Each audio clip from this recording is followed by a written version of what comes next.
Kyagulanyi Sentamu Robert Bobi Wine ayongedde okwanika n'okulabisa abo be twali tusuubira nti balina amagezi naye ng'ebyaddala tebalina magezi.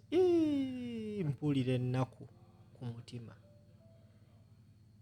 Era nnoonya looya yenna ayinza okunnyambako njagala kufayiringa musango kuloopa musajja ono aswazizza ffe abasajja abalina ebiwalaata. Imagine this gentleman is a diplomat. Oyo gwolengera ku screen aline njala ambassador wa Uganda mu America.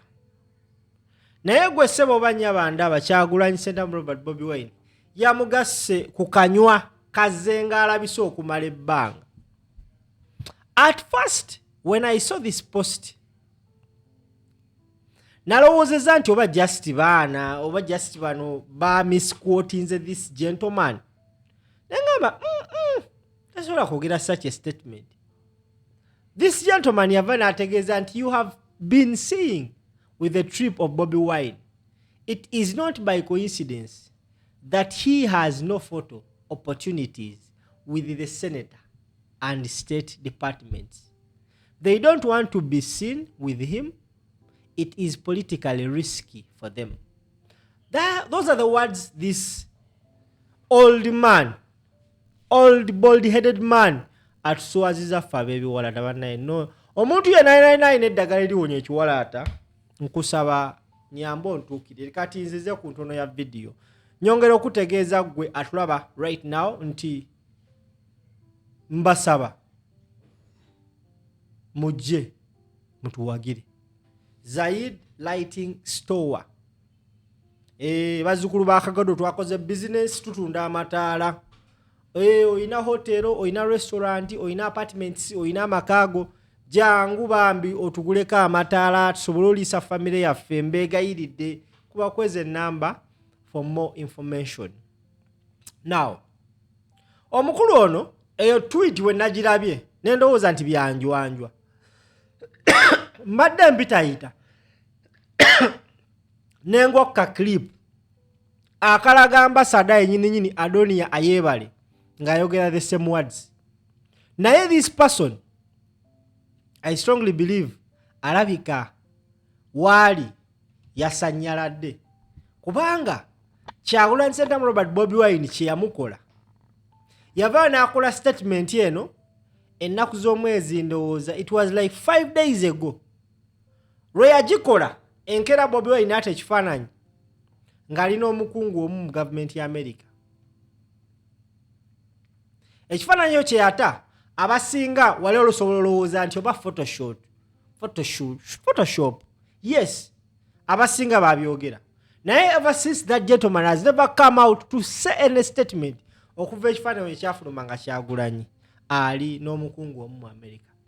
Ebigambo by'omusajja ono byayogera on record yali akyaziddwa ku NBS Frontline yabyogera ku Next Radio n'abyogera ne ku Frontline.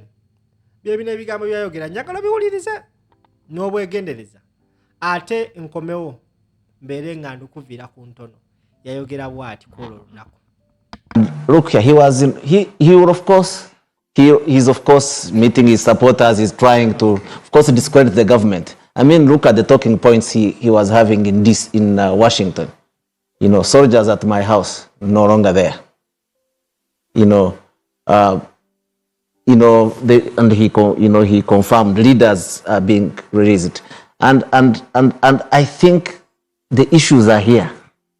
The issues are here. However much you go to Washington, and look, you go to Washington and visit members of Congress and officials of the State Department, and there are no photos. What does that tell you? They don't want to get involved in internal affairs of Uganda. He was at Capitol Hill. Yeah, but with the building? Did you see him meeting Congress? Did you see him meeting congressmen and women? I didn't see the picture. Maybe they are internal confidential NUP documents. So you. Now, ebyo bigambo byava mu kamwa k'oyo omusajja gwe tutwala gwe abasinga tubalowooza nti is a diplomat. Now, this is a problem that is eating up Uganda. Abantu abasoma batuse ku level whereby they are even bakozeseddwa ne batuuka ne ku level eyerabira obwongo bwabwe ne bakola statements ez'ekisiru. This was the least I would expect from this bald-headed old man. It is a stupid statement he made. Yakola statement ey'ekisiru esembayo. First and foremost, any fool knows Bobi Wine is not the usual person we know. Any fool knows Bobi Wine is capable of meeting any person in this world.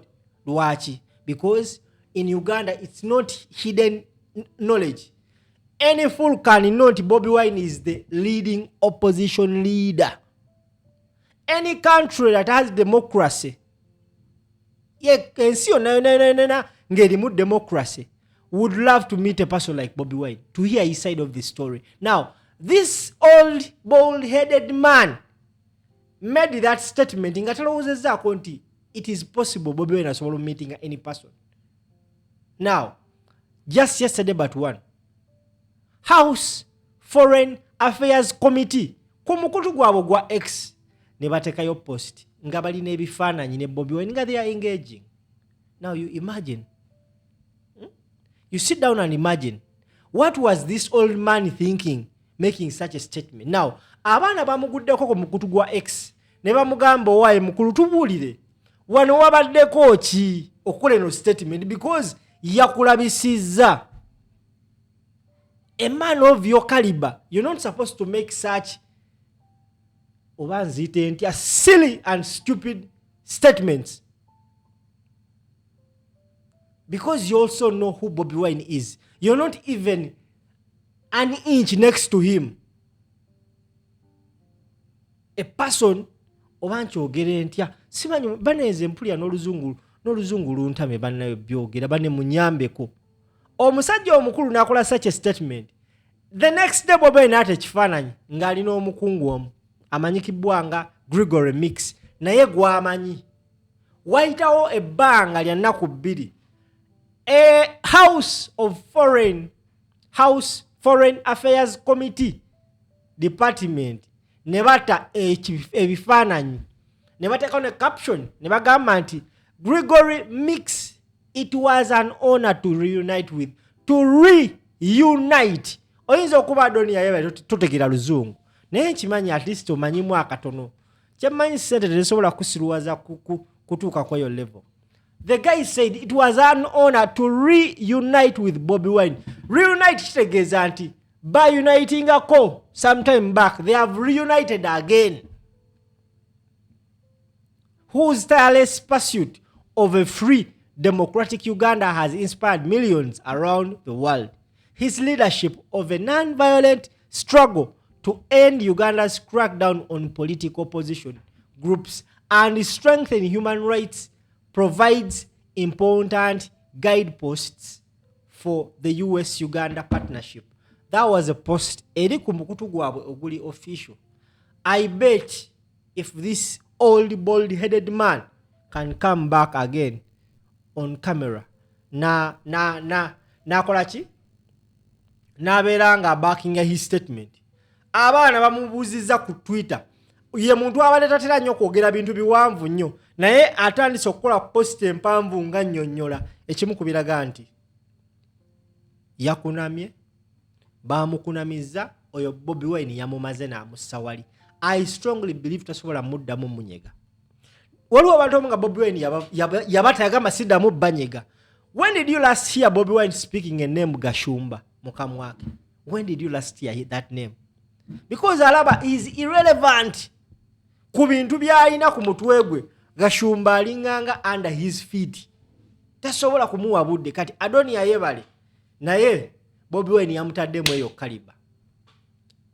Takyayogera naye, takyamunyega because alaba yali alowooza nti gwe yali ayogera naye ategeera naye agenda okizuula ndowooza nga omukulu naye alabika bamugyamu obwongo ne bamugamba nti you don't need this for a while.